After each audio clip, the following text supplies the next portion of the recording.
అందరికీ నమస్కారం. దీపావళి అనగానే మనందరికీ టక్కున గుర్తొచ్చేది దీపాలు, టపాసులు, ఆ పండగ సందడి. కాని మనం చిన్నప్పట్నుంచి వింటున్న ఆ కథ వెనుక ఒక పెద్ద రహస్యం దాగి ఉంది. ఏంటది? పదండి, ఈరోజు ఆ సీక్రెటేంటో తెలుసుకుందాం. అసలు ఈ నరకాసురవధ అనేది కేవలం ఒక కథేనా? ఆహా, కృష్ణుడొచ్చాడు, నరకాసురుణ్ణి చంపేశాడు, అందరూ పండగ చేసుకున్నారు, ఇంతేనా? లేకపోతే దీని వెనుక మన జీవితానికి సంబంధించిన ఏదైనా లోతైన అర్థముందా? ఈ ప్రశ్నతోనే మన ప్రయాణం మొదలుపెడదాం. సరే, ఆ రహస్యంలోకి వెళ్లే ముందు ఫస్ట్ మనందరికీ తెలిసిన కథని ఒక్కసారి అలా టచ్ చేద్దాం. ఎందుకంటే ఆ సీక్రెట్కి పునాది ఈ కథలోనే ఉందన్నమాట. Story simple. నరకాసురుడు అనే ఒక రాక్షసుడుండేవాడు. వాడు అందర్నీ తెగ ఇబ్బంది పెట్టేవాడు.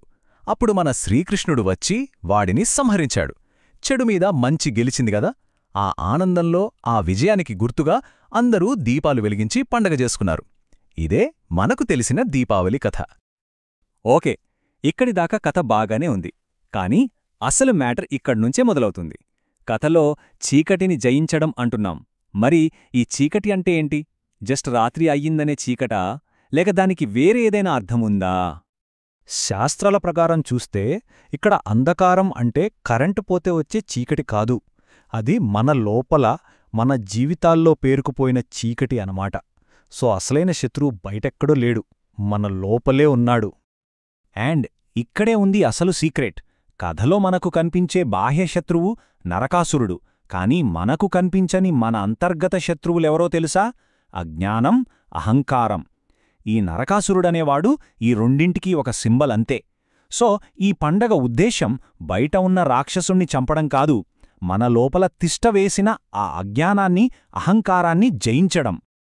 సరే, లోపల చీకటి ఉంది, దాన్ని పోగొట్టాలి అంటున్నాం. ఎలా?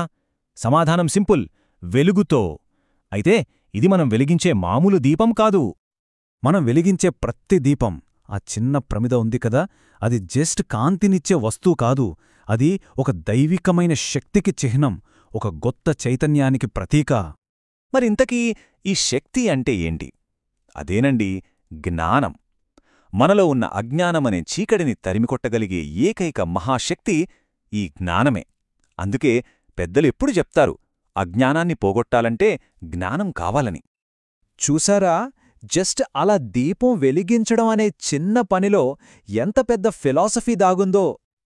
గరికిపాటి నరసింహరావుగారు చెప్పిన ఒక్క మాటలో దీపావళి మొత్తం అర్థమిమిడిపోయింది. ఆయనేమన్నారంటే, బ్రతుకులోని అంధకారాన్ని తొలగించేదే దీపావళి. అబ్బా, ఎంత గొప్ప మాట కదా! అంటే కేవలం ఒక్కరోజు బయట చీకటిని తరిమికొట్టడం కాదు, మన జీవితంలో ఉన్న చీకటిని తొలగించడమే నిజమైన దీపావళి అని. అంటే ఆ దీపం మనకు 3 స్టెప్స్ చూపిస్తోందన్నమాట. ఫస్ట్, మనలో ఉన్న అజ్ఞానాన్ని తరిమికొట్టాలి. సెకండ్, ఆ ప్లేస్లో జ్ఞానాన్ని వెలిగించాలి. ఇక ఫైనల్గా 3వ స్టెప్, ఆ వెలుగుతో మన చుట్టూ శాంతిని పంచాలి. ఇది మనమందరం చేయాల్సిన ఒక పర్సనల్ జర్నీ. కాని ఈ మార్పు కేవలం మనవరకే పరిమితం కాకూడదు. దీని వెనక ఒక పెద్ద లక్ష్యముంది. ఒక్క క్షణం ఆలోచించండి. ప్రతి ఒక్కరూ తమ లోపల ఉన్న చీకటిని పోగొట్టుకుని ఒక జ్ఞాన దీపాన్ని వెలిగిస్తే ఏమవుతుంది?